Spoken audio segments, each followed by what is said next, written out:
Welcome back after the break. नाज़रीन, अब फिर आपको एक अफसोसनाक खबर देते हैं। बलूचिस्तान के इलाके दश्त में रास्ता भटकने वाले खानदान की गाड़ी पर फायरिंग का वाक़या पेश आया, जिसके नतीजे में कराची से ही ताल्लुक़ रखने वाला ताजिर जाँ बहक जबकि एक खातून जख्मी हो गई। मुतासरा खानदान मुबैना तौर पर गूगल मैप की गलत रहनुमाई के बायस दश्त के इलाके खंड पहुँच गया था और खंड में नामालूम मुसल्लह अफराद ने उनकी गाड़ी पर फायरिंग कर दी। फायरिंग से खानदान का सरबराह मौके पर ही जाँ बहक हो गया जबकि खातून जख्मी हुई और गाड़ी में मौजूद 2 मासूम बच्चे महफूज रहे। फायरिंग में जाँ बहक होने वाले अली मुर्तज़ा जमील की लाश और जख्मी खातून को कराची मुंतकिल कर दिया गया। मकतूल नाजिमाबाद के रिहायशी और मोबाइल फ़ोन के कारोबार से वाबस्ता थे। मकतूल की नमाज जनाजा कल बाद नमाज ज़ोहर रहमानिया मस्जिद तारिक रोड में अदा कर दी गई है, जिसके बाद उन्हें मकामी कब्रिस्तान में सुपुर्द खाक कर दिया गया। और इसी पर अब मजीद हम बात करेंगे। इसी पर बात करने के लिए सबसे पहले हम चलेंगे कोयटा जी। नवाबजादा मीर जमाल खान रईसानी साहब हमारे साथ मौजूद हैं। हम उनकी जानिब बढ़ते हैं जब तक मुस्तफ़ा से रब्ता करने की कोशिश करते हैं। नवाबजादा साहब, thank you so much for joining us. It's been very unfortunate कि इस तरह का वाक़या हुआ, लेकिन इस तरह के बहुत सारे वाक़यात हैं जो कि हम बलूचिस्तान में देख रहे हैं। लेकिन जो भी गवर्नमेंट आती है वो यही कहती है कि हम बलूचिस्तान के हालात को ठीक करें, बलूचिस्तान के हालात ठीक होंगे, लेकिन अनफॉर्चुनेटली वहाँ के हालात ठीक नहीं हो पा रहे। और एक और अफसोसनाक वाक़या हमने इस हवाले से देखा और आपने भी इसको रिपोर्ट किया होगा, आपकी भी नज़र में भी आया होगा। सो बताइएगा इस पे आपके क्या तासुरात हैं? बिल्कुल जी, सबसे पहले ये बहुत ही एक अनफॉर्चुनेट वाक़या है और मैं समझता हूँ कि इसकी जितनी भी हम मज़म्मत करें कम है। और मैं समझता हूँ कि ये हुकूमत वक़्त की और हम सब का ये ज़िम्मेदारी है कि जो कि हमारे जो लवाहिकीन है, विक्टिम हैं, उनकी हम ख़्याल भी रखें और ख़ास तौर पर जिन लोगों ने ये की है, मुसल्लह तंज़ीम हो, जो भी दहशतगर्द हो, उसे कैफ़र किरदार तक पहुँचाना चाहिए। क्योंकि बलूचिस्तान का इश्यू ये है कि बलूचिस्तान बहुत ही रिमोट एरिया है और जिस जगह पे ये हुआ है, ये मस्तूम का इलाका है, दश्त, और उस जगह का इलाका है कंड। तो कंड एक ऐसा जगह है कि ऑलमोस्ट नो गो एरिया है। लोकल्स ही वहाँ पे सफ़र करते हैं। तो मैं समझता हूँ कि ऐसे जगहों पे जाना और जहाँ पे इन्हीं इन्हीं तंज़ीमों का जो है वो मेरे ख़्याल से गढ़ है या आप कह सकते हैं कि उनकी फुटप्रिंट्स हैं। तो अभी हमें चाहिए कि हुकूमत वक़्त हमारे सिक्योरिटी फोर्सेस इस पे कार्रवाई करे ताकि आइंदा ये तासुब ना जाए कि बलूचिस्तान इज़ नॉट सेफ। ये तासुब ना जाए कि बलूचिस्तान में रेस की बुनियाद पर कत्ले-आम होती है।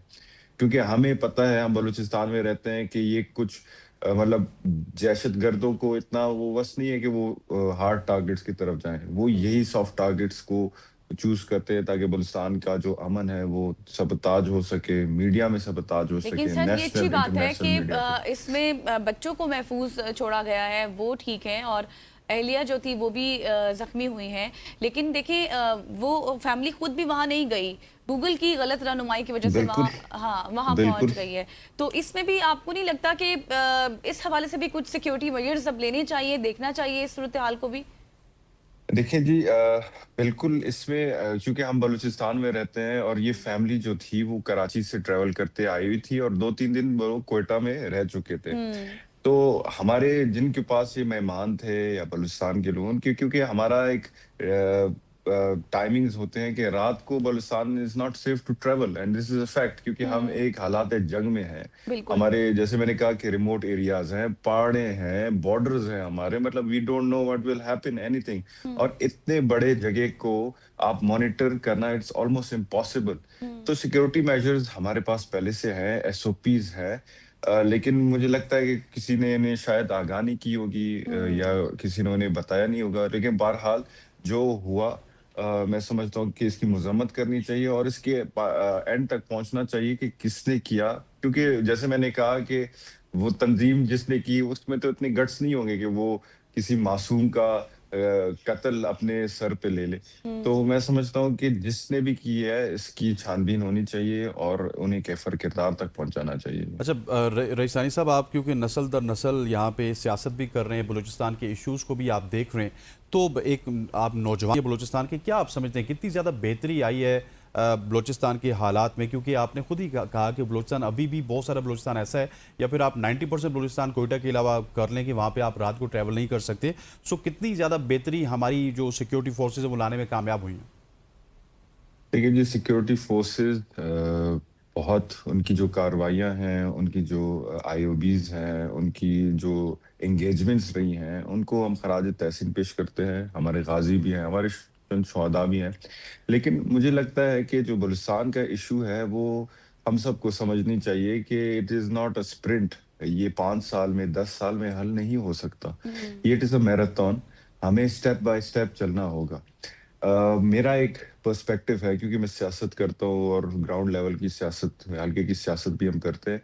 मैं समझता हूँ कि जब तक आपका लॉ एंड ऑर्डर सिचुएशन बेहतर नहीं होता, आप जितनी भी मर्जी डेवलपमेंट करें, अगर आपका नॉर्मल शहरी वो आपकी डेवलपमेंट के इंफ्रास्ट्रक्चर के फैसिलिटी से अगर वो सेव होके मुस्तफीद नहीं हो सकता, तो मैं समझता हूँ कि इट्स जीरो टाइम्स जीरो। तो मुझे लगता है कि इंफ्रास्ट्रक्चर डेवलपमेंट के साथ साथ, गुड गवर्नेंस गवर्नेंस के साथ साथ, मेरिटोक्रेसी के साथ साथ हमें इस पे भी फोकस करना होगा कि हम कौन से अप्रोच के साथ आगे बढ़ रहे हैं। या हम सिर्फ कनेक्ट अप्रोच इस्तेमाल करेंगे या स्मार्ट कनेक्ट अप्रोच इस्तेमाल करेंगे। क्योंकि एक तरफ जैसे कहा कि Balochistan is a war zone. एक तरफ आपके अगर जो सेपरेटिस्ट एलिमेंट्स हैं, वो कहते हैं कि हम ना आपसे मुज़ाकरात करेंगे, हम ना आपसे बातचीत करना चाहते हैं, हम सिर्फ और बिल्कुल। सिर्फ खुदा ना खास्ता पाकिस्तान को तोड़ना चाहते हैं। तो इसका क्या हल होगा, ये हमें हम सबको स्टेक होल्डर्स को अच्छा बैठ के जमाल, फैसला करना इस होगा। बात पर भी आते हैं, इस पर भी इन डिटेल गुफ्तगू करते हैं। मुस्तफ़ा बुज़दार हमारे ब्यूरो चीफ कोयटा है, उन्होंने हमें ज्वाइन कर लिया। ज़रा उनसे डिटेल्स ले लेते हैं इस वाक़े की कि अब जो कि एरिया ज़ख्मी हुई थी तो उनकी कंडीशन कैसी है, बच्चे कहाँ पर हैं। मुस्तफ़ा, अगर आप सुन पा रहे हैं तो मुझे बताइएगा इस वाक़े की डिटेल्स कि अब एलिया की कंडीशन कैसी है और बच्चे इस वक्त कहाँ हैं।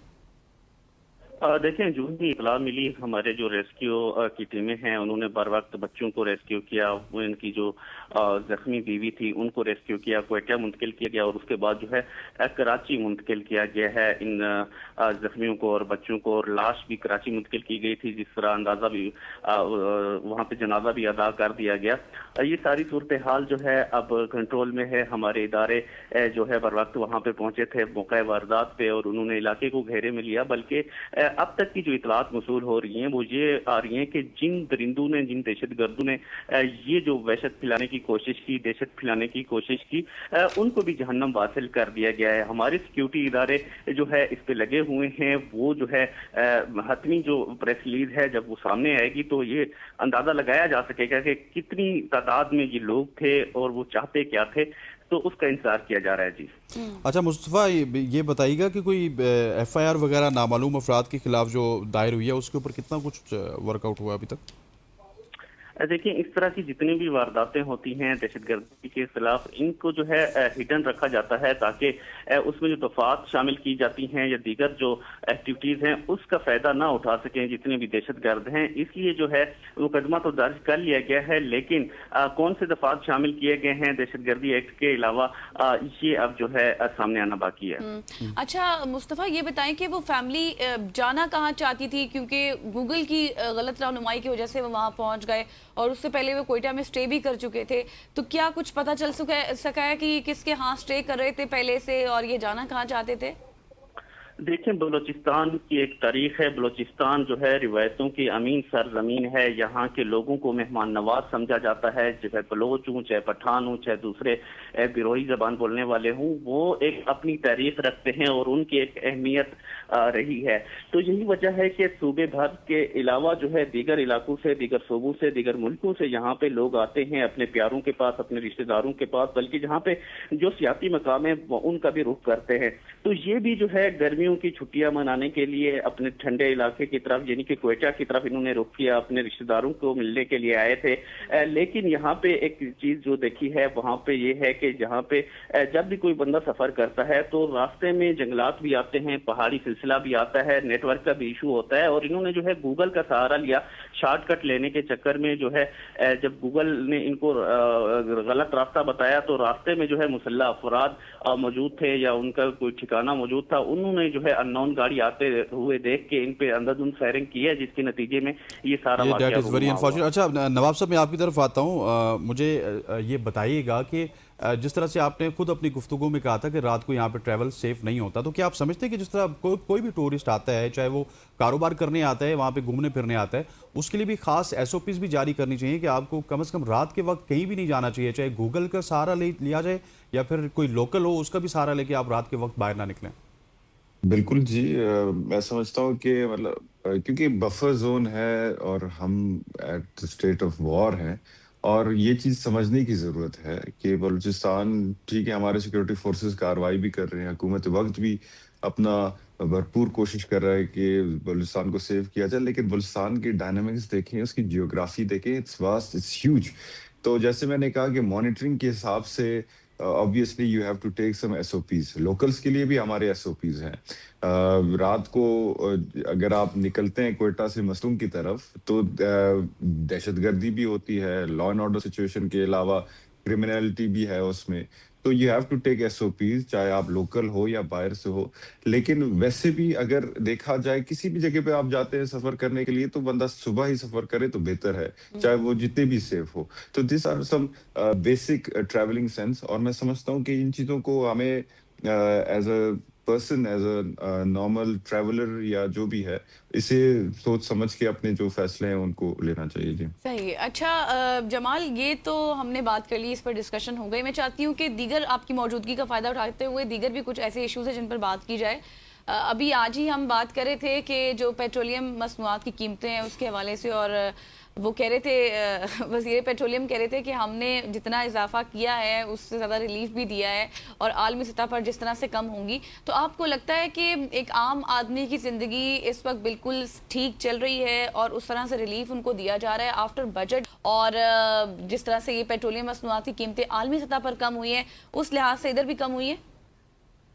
دیکھیں جی، میں سمجھتا ہوں کہ جتنے بھی ہمیں اعداد و شمار ہمیں دکھائے جاتے ہیں، چاہے بجٹ کی شکل میں ہو یا چاہے ریلیفوں کی شکل میں ہو، وہ اربوں اور کربوں کی باتیں ہم کرتے ہیں، لیکن ہم تب تک کامیاب نہیں ہو سکتے جب تک کوئی عام شہری یا کوئی عام مزدور اس کا فائدہ نہ اٹھا سکے. آپ نے بات کی پیٹرولیم کی، میں سمجھتا ہوں کہ جتنا ہم نے اس پہ ٹیکسز لگائے تھے اس سے کم ہم نے ریلیف دی ہے. تو it should be equal, equal بھی نہیں، میں کہہ رہا ہوں ایکوٹ یہ ہے کہ مطلب جس کا مطلب اسے فائدہ ہو، جس کا حق بنتا ہے. ہم یہاں پہ اس ملک کے نظام کو ایسے چلاتے ہیں کہ ہم امیر کو بھی اس ترازو پہ تولتے ہیں، اور جو کہ منیمم ویج والا ہے بھی اس ترازو سے. امیر کو شاید اتنا فرق نہیں ہوگا کہ 4 روپے سستا ہو جاتا ہے یا 5 روپے پڑتا ہے، لیکن جو مزدوری کرتا ہے، ڈیلی ریڑھی چلاتا ہے یا رکشہ چلاتا ہے یا جو بھی کرتا ہے وہ ڈیلی ویج کے لیے، اس پہ زیادہ تو ہمیں چاہیے کہ ہم اس کے لیے، کیونکہ یہ ملک آپ دیکھیں کہ قائد اعظم محمد علی جناح نے اس وقت بنایا تھا تو وہ غریب کا سوچتے تھے، وہ عوام کا سوچتے تھے. امیر کا اگر ہم آج سوچتے ہیں تو ہم شاید اس کی فلسفی کے خلاف جا رہے. تو ہمیں لگتا ہے کہ ہم ان لوگوں کے بارے میں سوچیں اور انہیں زیادہ ریلیف دیں جن کا سہارا بنے ہم.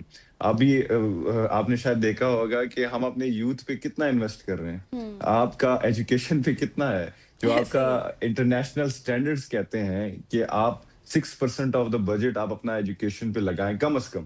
آپ نے کتنا لگایا؟ 0.8% آپ نے ایجوکیشن پہ لگایا، 0.8% سے کم آپ نے ہیلتھ پہ لگایا. تو یہ 5 سال پہلے ہم زیادہ لگاتے تھے، اس دفعہ ہم نے کم لگایا. تو یہ چیزیں میں سمجھتا ہوں کہ میرے سمجھ سے بھی بالاتر ہے. اور پھر ہم کہتے ہیں کہ معیشت بہتر ہو رہی ہے، لیکن معیشت اگر بہتر ہو رہی ہے تو نوجوان کہہ رہے ہیں کہ ہم بے روزگار ہیں، ڈگری ہمارے ہاتھوں میں تھما کے ہمیں بے روزگار بیٹھے ہوئے ہیں.